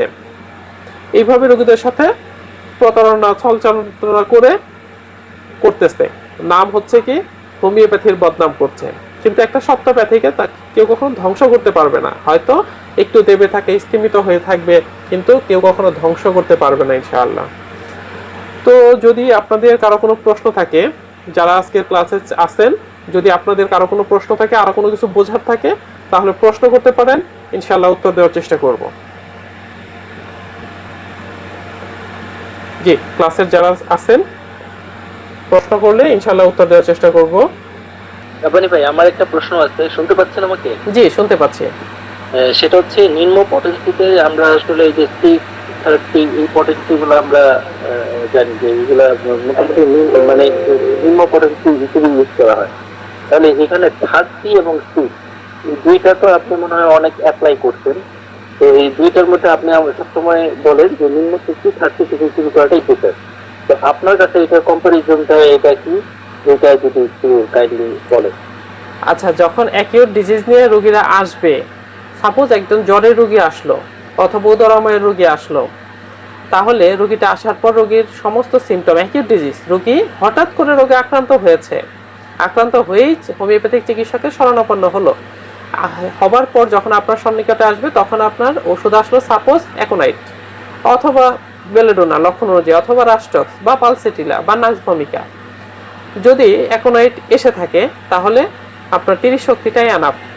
আবার যদি দেখা যায় যে রোগী মাত্রই জ্বরে আক্রান্ত হয়েছে এবং জ্বরের প্রকৃতিটা হচ্ছে টাইফয়েড প্রকৃতির, সেইখানে কিন্তু আপনার বেলেডোনা দিলে কাজ হবে না। এর আগে আমরা এটা নিয়ে আলোচনা করেছি যে ব্যাপরিসিয়া কত শক্তিতে প্রয়োগ করতে হবে। তাহলে জ্বরের রোগী আসলো অ্যাকোনাইটের সিমটম নিয়ে, তাহলে অ্যাকোনাইট 30 আপনি 1 গ্লোবুলস ডিস্টিল ওয়াটারে মিশিয়ে রোগীকে দিবেন। দেওয়ার পর রোগটা তার সেরে গেল, সেরে যাওয়ার পরে যাতে রোগটা আর পুনরায় ফিরে না আসে সেই জন্য আমরা 1 ডোজ 200 শক্তির ওষুধ, অ্যান্টিসোরিক ওষুধ প্রয়োগ করতে পারি। যে রোগীর গার্জিয়ান বলতেছে যে তার এই সমস্যাটা বেশ কিছুদিন পর পরই দেখা দেয়, তাহলে 1 ডোজ আমরা উচ্চ শক্তির বা 200 শক্তির অ্যান্টিসোরিক ওষুধ দিয়ে তাকে বিদায় করতে পারি। আর যদি দেখা যায় সে এই ঘন ঘনই রোগে আক্রান্ত হচ্ছে, প্রতিনিয়তই আক্রান্ত হচ্ছে, তাহলে তার রোগটা হলো ক্রনিক ডিজিজ। যে রোগটা নিয়ে এসেছিল সেটা হলো ক্রনিক ডিজিজের তরুণ উচ্ছ্বাস। এই উচ্ছ্বাসের সময় আমরা ওষুধ প্রয়োগ করেছি। তারপর রোগীদেরকে জানাতে হবে এটার জন্য বেশ কিছুদিন ওষুধ সেবন করতে হবে, এটা একবারের ওষুধে সারার মতো রোগ নয়। কোনো ক্রনিক ডিজিজ, অর্গাননে বলা রয়েছে কোনো ক্রনিক ডিজিজ যদি আপনার একবারের ওষুধে ম্যাজিকের মতো সেরে যায় তাহলে ওষুধটা তাৎক্ষণিক অ্যান্টিডোট করতে হবে, অর্থাৎ ওষুধটা ভুলভাবে বিসদৃশভাবে ক্রিয়া করেছে, যে কারণে চিকিৎসককে তার ছায়া আরোগ্য দ্বারা প্রতারিত করেছে। অর্গাননে এইভাবেই বলা রয়েছে যে অনেক সময় আমরা চিকিৎসকরা ছায়া আরোগ্য দ্বারা প্রতারিত হই। এটা যাতে না হয় এই জন্য হ্যানিম্যান আমাদেরকে অর্গাননের দিক নির্দেশনা দিয়েছেন।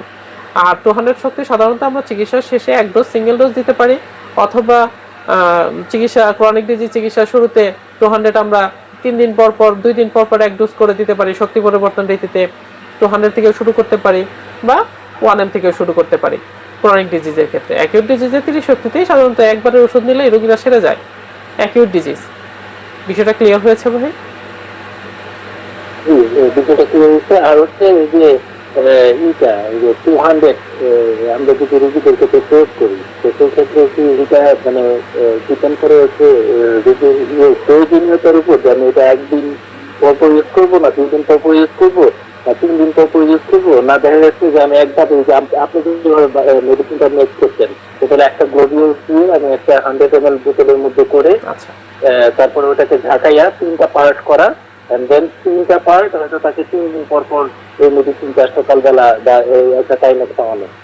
এই মেকিং সিস্টেমটা তো এটাই ছিল মনে হয় নাকি? জি, আপনি যদি সাপোজ 200টা একটু ছোট শিশিতে তৈরি করলেন, সাপোজ এই শিশিতে আপনি 200 এর মেডিসিনটা তৈরি করলেন, এখানে আপনি 3 ডোজ দিতে পারেন অথবা 6 ডোজ দিতে পারেন।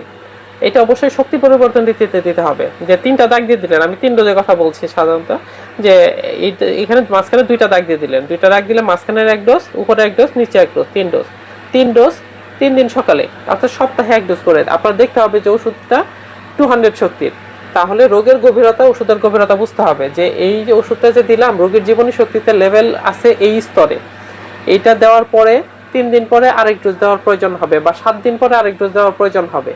প্রথম ডোজটা যখন রোগী সেবন করবে এতটুকু ঔষধ 2 চামচ পানিতে নিয়ে নিয়ে ওটা নাড়াচাড়া করে খেয়ে ফেললো।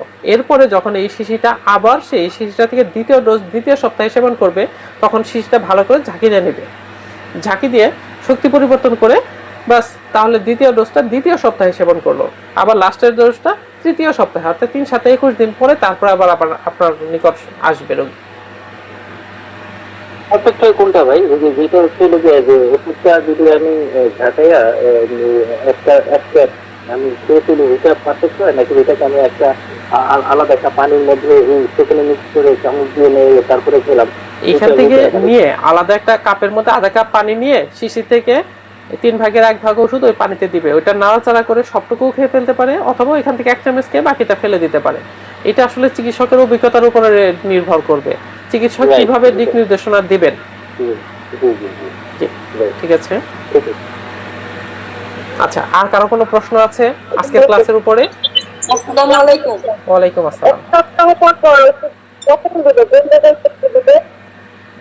অ্যাকিউট ডিজিজে না ক্রনিক ডিজিজে?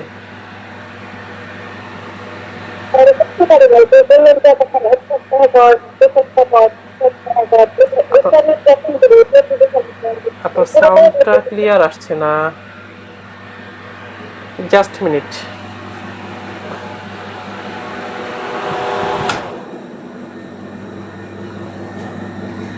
জি বলুন।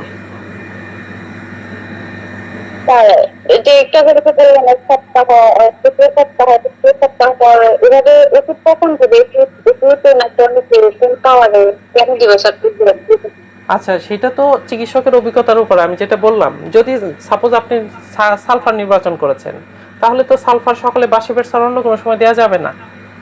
সাপোজ সরিনাম নির্বাচন করেছেন সকালে বাসি পেটে, চিকিৎসক এই যে বিষয়গুলো টেকনিকগুলো এগুলা জানবেন হচ্ছে অর্গাননে ক্রনিক ডিজিজে বলা রয়েছে যে অ্যান্টিসোরিক ঔষধ সকালে বাসি পেটে খুব সুন্দর কাজ করে। আবার কিছু কিছু ওষুধ রয়েছে যেটা সকালে বাসি পেটে দেওয়াই যাবে না, যেমন নাক্স ভূমিকা সকালে বাসি পেটে দেওয়া যাবে না। নাক্স ভূমিকা ঘুমের মধ্যে নিদ্রার মধ্যে বেশ ভালো কাজ করে। এরকম কিছু কিছু মেডিসিন রয়েছে যেগুলো বাসি পেটে দেওয়া যাবে না, আবার কিছু কিছু মেডিসিন বাসি পেট ছাড়া অন্য সময় দেওয়া যাবে না। এটা আসলে অভিজ্ঞতা সমৃদ্ধ একটা জ্ঞান। ঠিক আছে, বেশিরভাগই অ্যান্টিসেরিক ওষুধ সকালে বাসি পেটে দিলে ভালো কাজ করে। আর রোগের গভীরতা দেখতে হবে, যে রোগটা যদি বেশি গভীর ক্রিয়াশীল হয় তাহলে ডোজটা ঘন ঘন দিতে হবে। শক্তিটার ক্ষেত্রে 1 mg দিতে হবে অথবা 10 mg দিতে হবে। এই সব বিষয়গুলো মাথায় রেখেই চিকিৎসকের সিদ্ধান্ত নিতে হবে। অর্থাৎ একজন হোমিওপ্যাথিক চিকিৎসকে উপস্থিত বুদ্ধি রাখতে হবে যে আপনার কাছে যে রোগীটা এসেছে অ্যাকিউট ডিজিজ না ক্রনিক ডিজিজ, এই রোগীর জন্য কি 30 শক্তি দিতে হবে না 1 mg দিয়ে শুরু করব, কি শক্তি দিয়ে শুরু করব, বা রোগীর জন্য যে টোটালিটি অফ সিমটমেটিক যে ওষুধটা আসছে সেই ওষুধের উপযোগিতা দেহের মধ্যে আছে কিনা। যদি অ্যাডাপ্টেবিলিটি না থাকে, উপযোগিতা না থাকে, তাহলে কিন্তু ওষুধ দিয়ে আরো ক্ষতি হবে। এই জন্য উপযোগিতা দেখতে হবে। অর্থাৎ আমাদের যে গ্রাম অঞ্চলে জমিতে বপন করা হয়, ধানের বীজ বপন করা হয় একটা নির্দিষ্ট সময়ে, অর্থাৎ জমিটার মধ্যে যদি পোম আসে, উর্বরতা আসে, ফার্টিলিটি আসে, তখনই কিন্তু বপন করলে সেটা গাছ দিবে। কিন্তু উর্বরতা আসেনি, তাহলে কিন্তু অর্থাৎ ওইটার অ্যাডাপ্টেবিলিটি হয়নি, তখন যদি ওষুধ প্রয়োগ করা হয় তাহলে কিন্তু ক্ষতি হতে পারে। এই জন্য দেখতে হবে যে আপনার কাছে রোগী আসলো সিপিআর পেশেন্ট, কিন্তু এমন কিছু কুলক্ষণ রয়েছে যে লক্ষণ সিপিআর পূর্ণাঙ্গ ক্রিয়া করতে দেবে না, তখন সিপিআর দেওয়া যাবে না। তখন লক্ষণ সাদৃশ্যে তাকে আপনি নাক্সের সিমটম থাকলে নাক্স দিতে পারেন। সিপিআর চাইতে নাক্সটা নন ডিফেক্টিভ মেডিসিন, সিপিআরটা গভীর ক্রিয়াশীল ওষুধ। এই জন্য ঔষধ নির্বাচনের আগে চিকিৎসককে অর্গানের জ্ঞান, ক্রনিক ডিজিজের জ্ঞান এসব জেনে তারপরে ওষুধ প্রয়োগ করতে হবে। জি, যে কোনো মেজারমেন্টের বোতলে একটা তেল দিতে হবে, যেমন 100 ml এর বোতলে একটা তেল, তারপর 5 ml এর বোতলে একটা তেল, যে কোনো তেলে একটা দিব? জি, একটা গ্লোবাল সিঙ্গেল গ্লোবাল যদি এই শিশিতে ব্যবহার করেন তাহলেও একটা গ্লোবাল সিঙ্গেল, যদি এই শিশিতে ব্যবহার করেন সেটাতে একটা গ্লোবাল সিঙ্গেল, একটা গ্লোবাল এনাফ। সব বোতলে মানে 3টা দাগ দিব? না, আপনি 3টা ভাগ করতে পারেন, যে এই শিশিতে দিয়েছেন এটা 3 ভাগ করে দিতে পারেন, অথবা 2 ভাগ করে দিতে পারেন, অথবা 1 ভাগ 1 ডোজ দিতে পারেন। সেটা তো আপনার এক্সপিরিয়েন্স আপনাকে বলে দেবে, অভিজ্ঞতা আপনাকে বলে দেবে যে হ্যাঁ এই রোগীতে 1 ডোজ দিলেই মোটামুটি অনেকদিন ক্রিয়া করবে। আবার চিকিৎসা ক্ষেত্রে বেশ কিছু বাধা আসে, সেই বাধাগুলোর সম্মুখীন হতে হয় চিকিৎসককে। তাহলে বাধাটা কেমন সেই বিষয়ে চিকিৎসকের জ্ঞান থাকতে হবে। যেটা অর্গানের 3 নম্বর সূত্রে বলা আছে যে চিকিৎসকের 6টা জ্ঞানের মধ্যে এটা একটা, আরোগ্যের বাধা সম্পর্কে জ্ঞান। যদি এই সম্পর্কে জ্ঞান চিকিৎসকের না থাকে তাহলে তো রোগী আরোগ্য করতে পারবে না চিকিৎসক। জি, আর কারো কোনো প্রশ্ন আছে আজকের ক্লাসের উপরে? স্যার আমার একটা প্রশ্ন। আচ্ছা, সিদ্ধার্থ মুন্তাহা ম্যাডাম আপনি বলুন, তারপরে ভালো আছেন? জি আলহামদুলিল্লাহ ভালো আছেন। ভাই ক্লাসের বাইরেও বলা যাবে না আসলে কোন কোম্পানির ওষুধগুলো আমরা আসলে ব্যবহার করব। ওষুধের তো যে পরিমাণ হচ্ছে দাম, মানে আসলে তো আপনাকে যেমন সকালে বললাম আমি। জি জি, একটু যদি আমি এটা ব্যবহার করি, আমি এটা আমার পেশেন্টদের ক্ষেত্রে সব সময় এটা ব্যবহার করি এবং আলহামদুলিল্লাহ ভালো রেজাল্ট পাচ্ছি। আপনি তো হ্যাপকোটা ইউজ করেন তাই তো? জি জি জি, সেটা তো আমি জানি, কিন্তু কথা হচ্ছে যে নয়তো ভাই যেটা করবেন এই কোম্পানি করবেন। ওইটা কি? ওইটাও উইলমার শোয়েব জার্মানি। এটা 50 বছর আগে সুইবেরটা করি ভাইয়া, করি, সেটা হচ্ছে সবগুলাই করতেছি, কিন্তু এখন মনে হচ্ছে যে আসলে চেম্বারে তো বহুত ওষুধ লাগে, চেম্বার দেওয়ার পরে বুঝতেছি যে ওষুধের তো শেষ নেই। জি জি, সেই জন্য বলতেছি কিছু কিছু ওষুধ 30 বা 200 যেগুলা মানে যদি দেশি ব্যবহার করি বা মানে একটু কমের মধ্যে ভালো, কোনটা হবে সেইটা জানতে চাচ্ছি। চিকিৎসক মানুষ কখনোই কমের জিনিস নেবেন না। কেন নেবেন না? আপনার রোগীদেরকে সূক্ষ্ম মাত্রায় ওষুধ প্রয়োগ করবেন। ওষুধের যদি কোনো ত্রুটি থাকে তাহলে কিন্তু আপনার এই যে এত কষ্ট করে রোগীলিপি করলেন, একটা ওষুধ নির্বাচন করলেন, রোগীকে প্রয়োগ করলেন, যদি রোগ না সারে তাহলে কিন্তু চিকিৎসকের ওইখানে ব্যর্থতা, সফলতা নেই।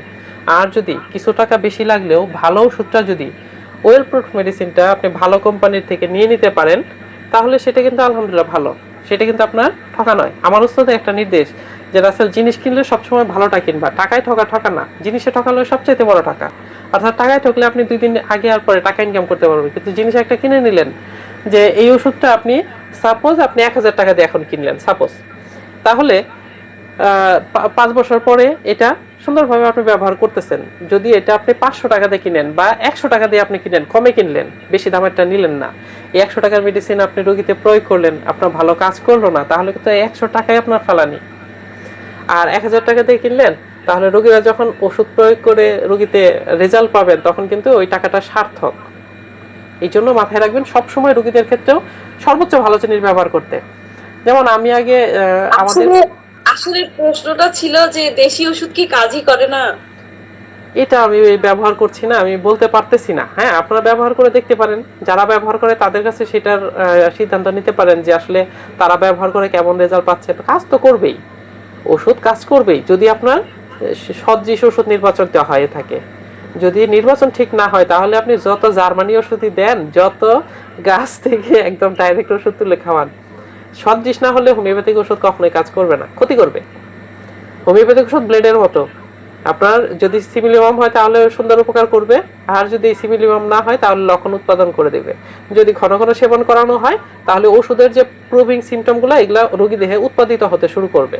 সেটা কতদিন পর্যন্ত স্টে করবে ওই রোগী দেহে এটা বলার উপায় নাই। ওই সিমটমগুলো আর রোগীর সিমটমগুলো মিলে একটা অ্যামালগামেটেড অবস্থায় চলে আসবে।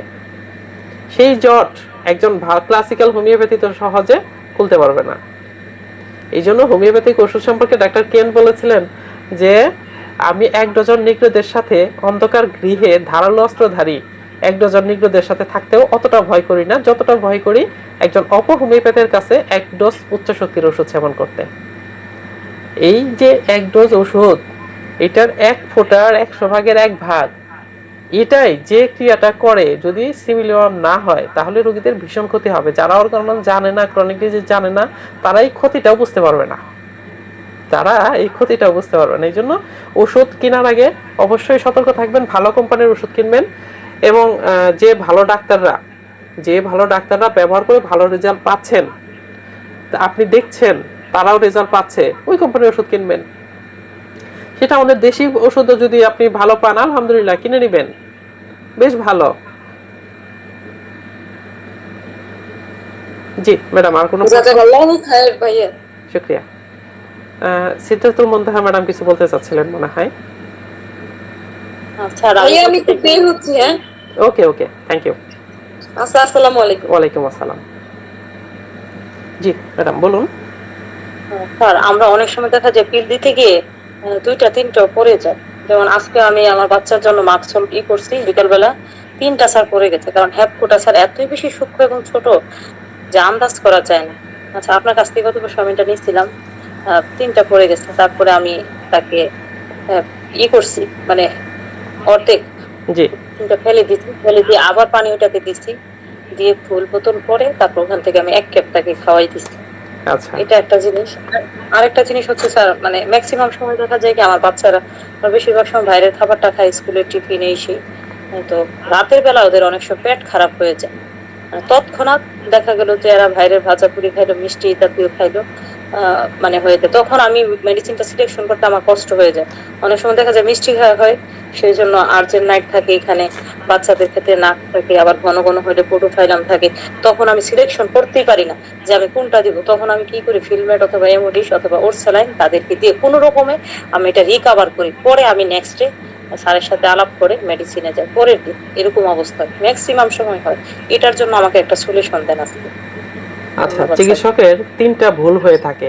এই 3টা ভুলের মধ্যে এটা একটা, যে চিকিৎসকের নির্বাচিত ওষুধের মধ্যে সন্দেহ থাকা, যে আসলে কি আমার নির্বাচন তো ঠিক হয়েছে নাকি হয়নি, ওষুধ কাজ করতেছে না কেন। নিজের পরিবারের ক্ষেত্রে সাধারণত এমনটি বেশি হয়ে থাকে, যে আমি ওষুধ দিয়েছি, আমার মেয়ে অসুস্থ, আমার ছেলে অসুস্থ, তাড়াতাড়ি রোগ সারতেছে না কেন। কিন্তু তখন এটা আমাদের কমন সেন্সটা মাথায় থাকে না যে ওষুধকে কাজ করার জন্য সময় দিতে হবে, ওষুধকে কাজ করার জন্য সময় দিতে হবে। এই সময়টা আমরা দিতে চাই না, আমাদের ব্রেনটা তখন উত্তেজিত থাকে যে রোগ তাড়াতাড়ি সারে না কেন, বাচ্চা কান্না করতেছে, এটা কষ্ট পাচ্ছি, বাবা মা হিসেবে দেখতেছি।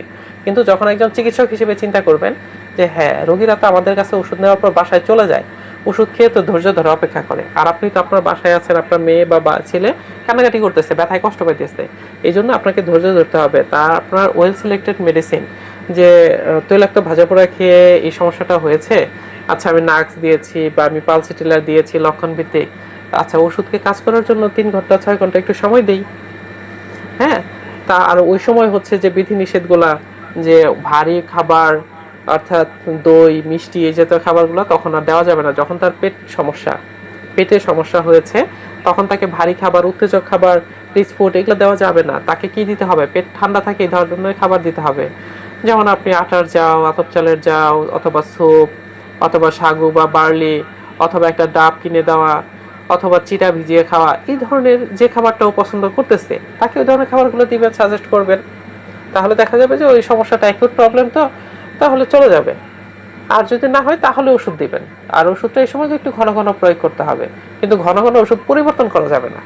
ওষুধটা প্রয়োগ করতে হবে একটু ঘন ঘন, যে 1 ঘন্টা 2 ঘন্টা বা 3 ঘন্টা পর পর প্রয়োগ করতে হবে, কিন্তু ওষুধ চেঞ্জ করা যাবে না। যে ওষুধটা আপনি নির্বাচন করেছেন, একজন ডাক্তার হিসেবে, একজন মা হিসেবে বা বাবা হিসেবে নয়, একজন ডাক্তার হিসেবে চিন্তা করবেন যে হ্যাঁ, আমি যে ওষুধটা নির্বাচন করেছি এটা ইনশাল্লাহ সদৃশ হয়েছে, ইনশাল্লাহ কাজ করবে। তো ওষুধকে কাজ করার মতো আমরা সময় দিই। আর আপনি যে বললেন হ্যাপকোর যে বড়িটা, হ্যাপকোর বড়িটার সাইজ একদম ছোট, যেটা পোস্তদানার সমান, পোস্তদানার মতো। হ্যানিম্যাল অর্গাননে যেভাবে বলেছেন যে পোস্তদানার সমান বড়ি থাকবে গ্লোবিউলস, এই বড়িটা ঢালার জন্য আমি করি কি, এই যে যে গ্লোবিউলস আছে, ডোজ পেপারগুলো আছে, এই ডোজ পেপারগুলো পিচ্ছিল হয়, গ্লসি পেপার পিচ্ছিল, এটা আমি কেটে নিয়েছি একদম। ডোজ পেপার অর্থাৎ পুড়িয়ে দেওয়ার জন্য এটা আমি কেটে নিয়েছি। এটাকে 4 ভাগ করবেন। এই যে 4 ভাগ করলে যে এতটুকু হয়ে গেছে, এতটুকু হওয়ার পরে আমরা এইভাবেই করব। এই যে এইভাবে এখানে ধরবো, ঠুসের মতো করব। ঠুসের মতো করার পরে এখানে একটু চোখা করলাম, তারপরে এখান থেকে মুখাটা খুলে বড়ি ঢালবো। বড়ি ঢালার পরে যদি দেখা যায় 2টা বড়ি পড়েছে, অথবা 3টা বড়ি বা 4টা বড়ি পড়েছে, তাহলে বড়িটা এদিকে নিয়ে এসে আঙ্গুল দিয়ে চাপ দিয়ে একটা ধরবো, আর বাকি যেগুলা সেগুলো আবার রেখে দিব। রেখে দেওয়ার পর যখন দেখবো যে হ্যাঁ একটা বড়ি আছে, তাহলে সেই বড়িটা তখন আমরা বোতলের মধ্যে দিব, দিয়ে তারপরে এটাতে ডিস্টিল ওয়াটার দিয়ে রোগীতে সেবনের জন্য দিয়ে দিব। কেন এই প্রবলেম সলভ। এটা আপনারা প্রত্যেকেই করে নিতে পারেন। অর্থাৎ আপনার কাছে ডোজ পেপার নেই, নো প্রবলেম, যে সাদা কাগজগুলো রয়েছে সেই কাগজগুলো এতটুকু করে কেটে ছোট ছোট টুকরা করে নেবেন, যতটুকু টুকরা আপনার হাতে রাখতে পারবেন। অর্থাৎ যদি আপনার এইটা হাতে রাখতে সমস্যা হয় তাহলে একটু বড় সাইজটা নেবেন। অর্থাৎ এই সাইজটা আপনি কাগজটা নিলেন, নেওয়ার পরে এটা এইরকম করে তারপরে আস্তে করে ঢালবেন। ঢেলে দেখবেন যে কয়টা বড়ি আছে, 2টা 3টা 4টা 5টা হইলে একটা একটু চাপ দিয়ে ধরবেন এই নিচের সাইডে কর্নারে। যদি যখন একটা যাবে একটু চাপ দিয়ে ধরলেন, আর বাকিগুলো এটা মাথাটা একটু চোখা করবেন, তাহলে এই দিক দিয়ে পড়ে যাবে, বাইরে পড়বে না, আর বড়িগুলো অপচয় হবে না। তারপর আবার রেখে দিবেন বাকিগুলো, রেখে দিয়ে যে একটা ছিল ওইটা আপনি ডিস্টিল ওয়াটারে দিয়ে বড়িটা গলে গেলে 8 থেকে 12টা ঝাঁকি দিয়ে তারপর রোগীতে সেবনের জন্য দিবেন। এনাফ।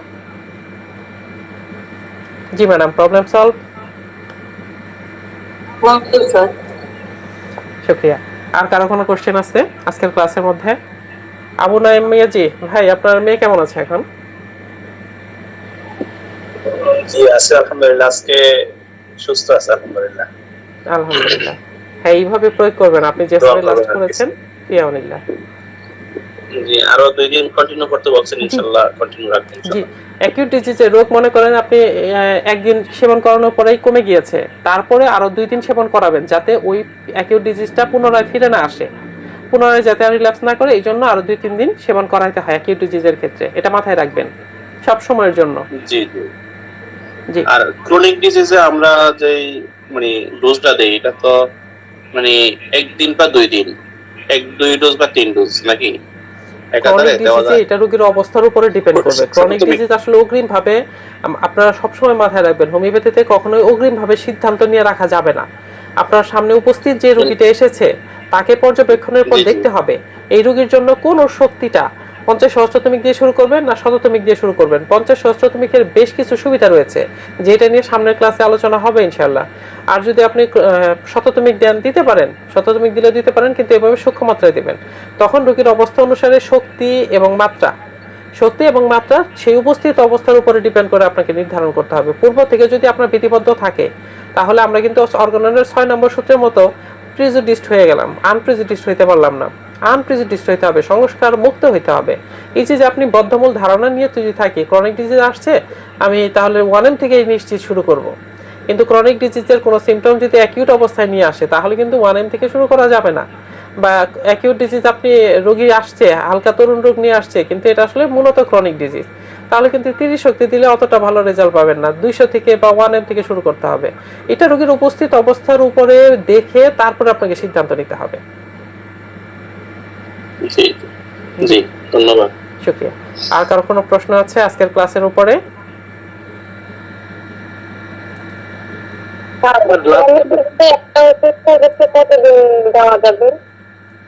একটা ওষুধ কখন?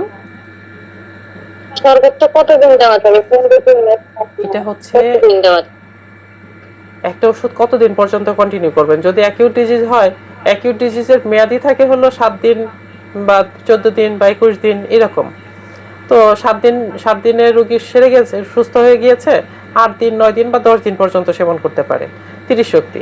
আবার 1M ক্রনিক ডিজিজে দিয়েছেন, 1M আপনার 15 দিন পর্যন্ত রোগী সেবন করেছে, করার পর দেখা গিয়েছে যে 15 দিন পরে রোগী ভালো বোধ করছে, তাহলে 20 দিন, 25 দিন, 1 মাস পর্যন্ত ক্রিয়া করতে পারে। রোগীটা সাধারণত এমন যে কয়েকদিন রোগী ভালো বোধ করবে ওষুধ খাওয়ার পরে, সেই কতদিন আর আসবে না।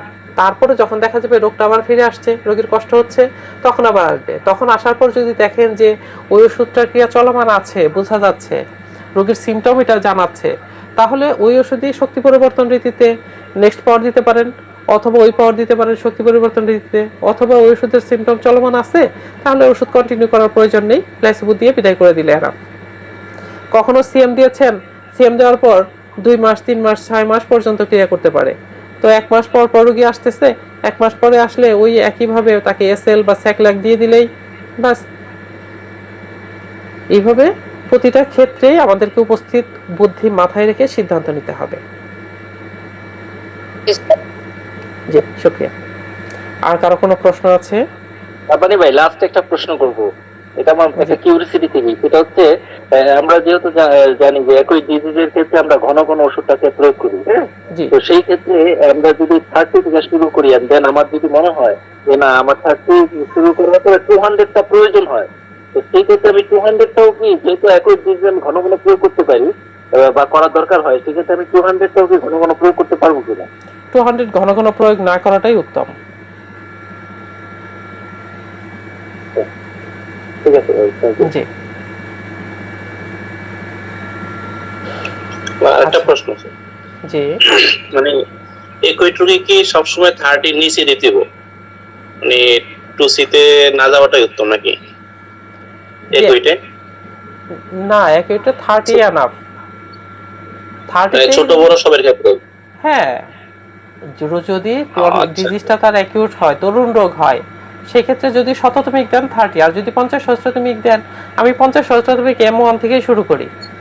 50 সহস্রতমিক যে হ্যাপকোর ওষুধটা, আমি এটা M1 থেকে শুরু করি। 50 দিন ক্লাস করলে হয়তো এটা গুরুত্বটা এবং এটার ফায়দাটা একটু বুঝতে পারবো। সামনের তখন ক্লাসে তো এটা ব্যবহার ইনশাআল্লাহ করব। পাবেন। জি জি ইনশাআল্লাহ। 50 সহস্রতমিক আর আমাদের এদিকে তো ওষুধগুলো কম পাওয়া যায়, হয়তো অনলাইনে সংগ্রহ করতে হবে অথবা আপনার থেকে আর কি। ইনশাআল্লাহ। জি ইনশাআল্লাহ। আমি নিজেও হ্যাপকোর ওষুধ ব্যবহার করছি এবং অন্যদেরকে সাজেস্ট করি। আমি হ্যাপকোর ওষুধ সেলও করে থাকি। এই তো। জি দেখছি ইনশাআল্লাহ। আচ্ছা, আর কারো কোনো প্রশ্ন আছে আজকের ক্লাসের মধ্যে? যদি প্রশ্ন না থাকে তাহলে আমরা শেষ করতে পারি ইনশাআল্লাহ। তো ধন্যবাদ সবাইকে যারা ক্লাসে ছিলেন। আল্লাহ পাক আপনাদের সবাইকে ভালো রাখুন, সুস্থ রাখুন, সুন্দর রাখুন। বিশুদ্ধ হোমিওপ্যাথি শেখার ধারাটা আমাদের অব্যাহত থাকুক, এই আশায় প্রত্যাশায় আমি বিদায় নিচ্ছি। Doctor Golam Rabbani Rasel, pure homeopathy centre, Tangail.